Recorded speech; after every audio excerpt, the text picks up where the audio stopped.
Hey everyone, I'm back with my second episode in the Marketing MEDDIC podcast series. Today I've got the awesome Luiz Martins, CMO at Six Connects, talking to me about his route to CMO, working through the pandemic at a events platform business and how that shifted his playbook, and what happened when he implemented MEDDIC across his entire marketing team. I hope you enjoy. Thank you for watching. First of all, thank you so much for joining me today. I've been really looking forward to speaking to you ever since we had our first conversation. Oh, my pleasure. I'd love to know, as a marketeer myself, I'm inspired by CMOs and where they got to where they are and the different journeys they took to get to where they are and how that's positioned their next steps and things like that. So it'd be great to hear from you in terms of your journey into a CMO and how that all started. Sure. Since I went into college, I wanted to go into marketing. But it took me a kind of a long time to get to a CMO position because I started out as a marketing assistant. That was my first gig. But very early on in the first year, I had an opportunity to start actually selling, doing some direct sales, and then you discover the magic of commissions. And I started focusing on that. I was 24 years old. I started focusing on selling, and that took me to a different path. And for many years, for about 12 years of my career, I was managing. I was first carrying a bag, then managing sales teams, and then opening sales and operations in different parts of the world. But and then I just decided it's time for me to go back to basics. And that happened in a weird way. I wasn't really happy in the company I was in with the marketing path that we were taking, and I started being very vocal. And I had a large team, a lot of responsibility, and my boss just said, Louise, you're taking on marketing starting, next in the next 3 months or so. Just get acquainted with that, get more people to help you, and you're going to be running marketing. That was back in 2001, 2002, and ever since I've always had marketing as the main responsibility, and always a little bit of sales, either through SDR or a certain area or developing a product. But that's sort of been my career. So I do come from a sales background, switched over to marketing. Yeah, I mean, that's super interesting because I haven't come across many marketeers that started out in sales and then transitioned over to marketing. So, what I'm interested to know, like, how did you know from college that you wanted to go into marketing? I think part of that is that when you're going to the school, you usually look at your interests, and I was really fascinated by ads. Hmm. And when I was still in college and doing my MBA, I actually worked for a couple of ad agencies. I did some internship in one, and then I got my first gig working as at that time we called it the guy who runs around the agency to get everything in place. So Yeah. the traffic cop, if you will, to make sure that everything was aligned for the client. It was a very interesting job. I was just fascinated by it, and that's sort of why I kind of felt that, yeah, I do like marketing. I like the creative component of it.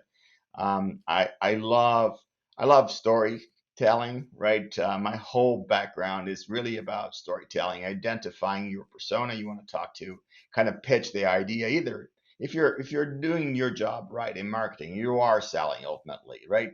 You're Mhm. talking to the right the economic buyer. Just to go into MEDDIC a little bit, you identify who your persona is, and you pitch to them. You do it in different ways, right? When you're doing it from a sales perspective, you have a goal, you have an objective.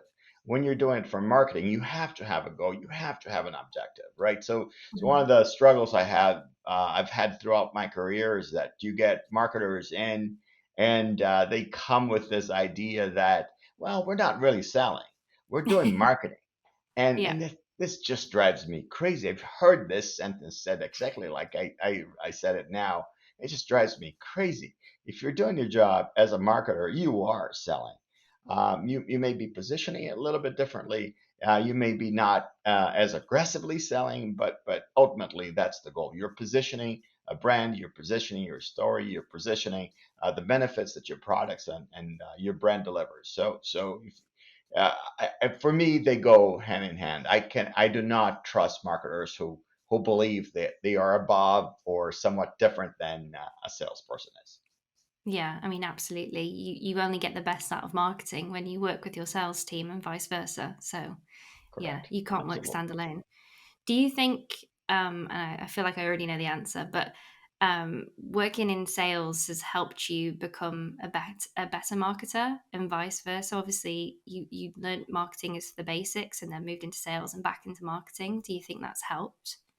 Well, I don't know if it helped, but it certainly helps me focus, right? So every time we go through any piece of new content or collateral or the strategy we're talking about it, in the back of my head, it's always about how is this moving the ball forward to the goalpost, uh, where I'm going to be able to be very clear with my message, talk about the benefits that we offer, what differentiates us from others, and at the same time, we're tailoring this conversation and these topics to my audience, right? Mhm, And as you know that, right, as a marketer, you're talking to different audiences all the time. So mhm, you have to fine tune that message. And I feel like good salespeople also do that all the time. They very quickly identify who they're talking to, what their goals are, what really moves them, and they change the speech a little bit to resonate with that specific persona or audience that they're talking to. I think we do mhm. the same thing in marketing. So I do feel like having a sales background, having carried the bag for so long and managed sales teams for so long, it helps me kind of hone in what it is that we want to achieve with everything that we do on the marketing side. So yeah, it helps. Yeah, no, great. So what would you do, if you did enter a company, a new business or anything like that where, there wasn't that relationship between sales and marketing, how would you get buy-in from the sales teams? That is very difficult, right? I've been fortunate enough that there's always been an understanding that we're going on on the same direction. Both marketing and sales teams are aligned. Mhm, I've been very lucky to have great bosses throughout my career that understand this. But I think if you go into a situation where you feel like sales is doing their own thing and marketing is doing their own thing, there's a disconnect. I think the first thing that you need to align is through leadership, right? So identifying the influencers on the leadership level to say these teams are kind of going different paths. What is it that we need to do to align? That's the first thing. The second thing is sometimes what I have seen is that salespeople are a little bit doubtful about what it is that you're doing on the marketing side that mhm, will help me get my and achieve my objectives, right? So I think once you bring them on board and you get their input, you get their feedback, and they see that what you're doing is actually helping them achieve their goals, you get alignment, right? So people understand. Good salespeople like to leverage everything they possibly can mhm, to grow, to generate sales, to drive sales, to bring leads in.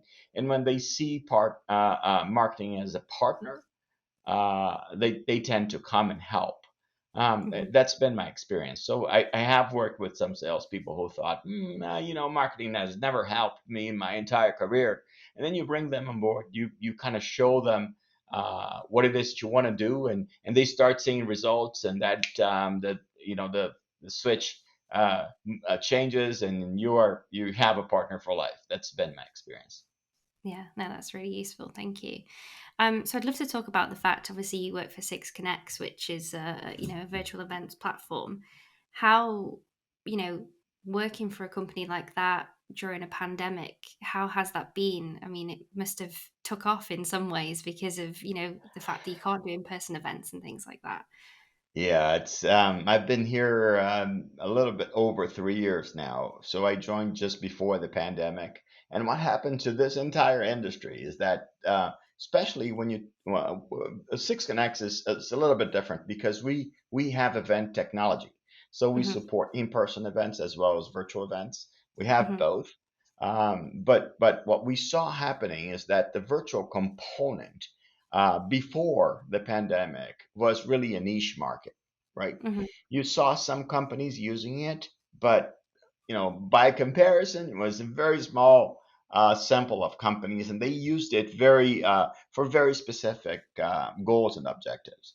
What Mhm. happened with the pandemic, with no one being able to meet in person, is that that little piece that was a niche market became mainstream, and everybody had to leverage technologies like this one we're using here to communicate. And what we saw is just tremendous growth. I had never experienced this in my life. I mean, to the Mhm. point that you stop and think what it is that we need to do to over qualify the Mhm. leads. And I had, I remember salespeople coming to me and saying, Luis, we're getting way too many leads. Can you make sure that we pre-qualify them and make the forms that we try to make them as simple and easy to fill in? They were saying, can you make this more complex, that will Yeah. take more time for people to commit to the form to say I want a demo? And I Yeah. remember thinking, yeah, I should record this, because I have never in my entire career heard any salesperson saying we're getting too many leads. Yeah. So we went through this for us at Six Connects. We knew that was it was going to grow. It kind of elevated the entire business, I think, by 10, 12 fold from where we Wow. were. But I think as time goes by on this particular industry, I think what's going to happen is that there will be no difference between doing an in-person event or a virtual event. And Okay. I'll give you an example. So today, when you promote an event, you promote it virtually, right? You do it through Mhm. social media and through landing pages, to whatever campaigns you do virtually. And then when you Mhm. go to register, I can't remember last time I actually physically went to a place to register to attend an event. Don't Mhm. remember in that mode. But you just register virtually. Mhm. And then when you go to attend an event, so you have two options. You have the option of actually going in person or watching it virtually. So I think events are going to evolve into a way where events will have in person, in real life components, and URLs on components, so virtual components to it. It's going to be one big thing. We're already seeing some of that. So, Mhm. so it was an incredible experience to see super high growth. Yeah. I think now the market is adjusting. So we're going through the downside of the high velocity that we had in 20 and 21. Yeah. So, from a marketing perspective, what specifics, if any, obviously you mentioned about the form capture and qualifying and things like that. What else did you have to change from a marketing point of view? And has the business shifted focus now? You said it was a niche market before, so is it more of an equal focus? So what we did, I don't know if it was right or wrong, but what we did is we had a lot of people paying attention to this space on the virtual component. So we actually rose our investment levels on paid ads. So we Mhm. were very aggressive. We were selling like crazy, Mhm. and we were investing like we had never invested before in 20 and 21, because we Mhm. wanted people to get to know us. The other thing that we knew going in is every time you have any industry growing as fast as this, a lot of new entrants would come. Mhm. Six Connects has been around for 15 years. In October is our anniversary, actually 15th anniversary, and we wanted to make sure the brand was out there, because we knew there would be so many others coming out of the woodwork. So we Mhm. made sure that we aggressively stepped on the investment and branding, and now we're doing a lot of in-person events to show off our technology. So we never for a second stopped our investment because sales were too good. We did the opposite. We actually increased by threefold our investment in pretty much everything, because we felt it was the right time to get our brand out there. Yeah. And I've seen a lot of advice recently where there's obviously talks of like downturns and recessions and things like that. And I don't know if you know much about the UK government, but our Prime Minister suggested that businesses should turn marketing off to save money. And it's just kind of it's disappointing to hear that, because it's kind of like when it's tough, that's probably the last thing you should do, because you need the leads in to generate the revenue. So, it's good, even though you had that upturn, it's good to know that you ramped it up and went aggressive with it and didn't just switch it off, sort of thing. Yeah, it feels to me like the advice that you're getting is instead of focusing on the top line, focus on the bottom line. And I Hmm. think that's the demise of any business, right? The minute you start counting the pennies and not thinking about growing, you're thinking about savings, you stop growing, and then you start just going down in revenues. And sometimes it just gets too late for you to react. Hmm. So I think that's not the best advice in Yeah. my experience, right? I definitely think that you have an opportunity every time you offer a service that helps and supports organizations and people in general. We feel like our product here at Six Connects does help people to find new jobs, network, identify new opportunities, position their brands, and it just made sense for us to make sure that our brand was out there because ultimately, if you don't have a service that really adds value to people, Hmm. because companies really don't buy anything, people buy things. Hmm. So first and foremost, you think about what it is that I'm delivering to you, Jessica, as opposed to your organization or the organization you represent, and then you go from there, right? If I do this for Jessica, Jessica will do this for her organization, and then Yeah. her organization is going to grow, and I'm going to be a partner in that, and I'm going to grow with her. So that if you have this in the back of your head, and that's the mentality you go into business and market your products, I think the chances of being successful are high. Yeah, no, I absolutely love that. Yeah, it's so true. I think I was always nervous when I started marketing in the very, very beginning. This whole thing of B2C, B2B, and B2B being so boring because you were marketing to businesses, but it's the complete opposite. You're still marketing to people. If Yeah, anything, you have to be more creative because the amount of competitors you have in the B2B space. So yeah, absolutely. yeah, that is something that always resonates with me, that you're marketing to people. Yeah, and I think you nailed it. B2B marketing is a bit more complex because on B2C you are catering, you're talking to specific people, and you're talking sometimes to multiple people. So you need to Hmm. focus what it is they're looking for and in different ways, in different formats. When you're talking about B2B, you're talking about one sales process that has to address multiple people through that same process. So I need Yeah. to know if there are four, five, six people around that process. I need to know which each one of these people really want to accomplish, what I can offer them that is somewhat different from my competitors. So the complexity is, I think, the challenge, which basically what moves marketers, in my opinion, is the challenge, right? Mhm. The marketers that I've worked with, the great ones, have all been like they love puzzles, they love complexity, and then they thrive in complexity. So B2B market for me has a little bit of the complexity level is higher than B2C. So I've been, well, I've done B2C for about 2 years of my career.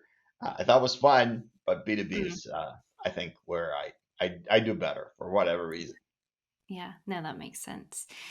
Finally, like obviously this is a marketing medic podcast, so I feel it's only fair that I talk about medic. Obviously, Six Connects, for those who don't know, invested, you know, really highly in upskilling their team in medic. So it'd be good to know from like a marketing perspective. Have any of your team members who went through the program seen any benefit of that implementation, or perhaps not? And yeah, no, I think that's a great question. The reason we all decided to invest and get our people trained in MEDDIC is that, well, we have a history with that. I personally have a history with that. Our CEO has a history with MEDDIC, and we felt it would be great to have the entire team kind of speaking the same language. So we implemented this about I want to say mid to end of last year to now, and what we see is first an alignment in the way we talk, right? So as you know, marketing is all about personas, and salespeople are always about identifying who it is, who's making the decision, who is my champion, right? Mhm. So when you bring that together of, we want to make sure that we understand who the economic buyer is, who actually, what's the decision process, and let's identify who the champion is. And marketing starts talking on this level with sales, the conversation just flows Mhm. easier, right? It's just an easier conversation to have. So alignment is the first thing that we felt. So okay, now we talk the same language, and it's interesting. We can tell you we implemented this, and like 2 months after this, conversations between my team and the sales team is just simpler and easier and faster. And we got obviously all of our SDR teams and ops team all trained on MEDDIC. So everybody now has the same, I guess, game plan in mind.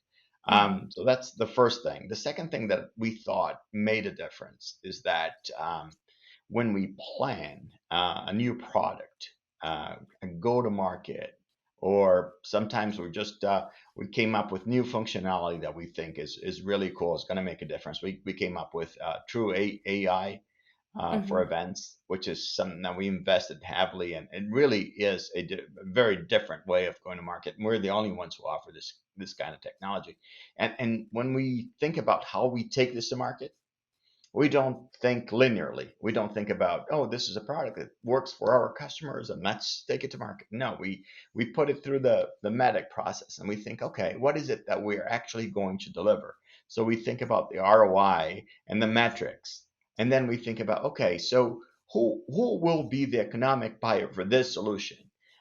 What's the decision process for this particular functionality will be for a company to acquire this? What pain are we addressing?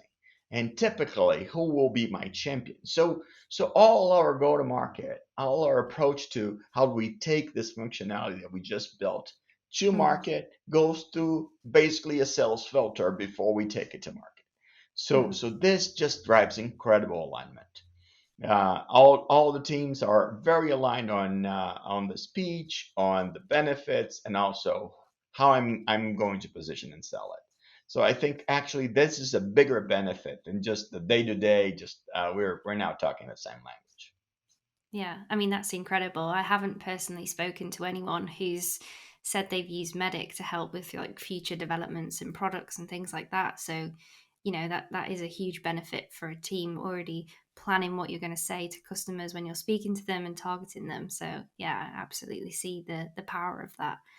Yeah. I'm glad the team have found it useful.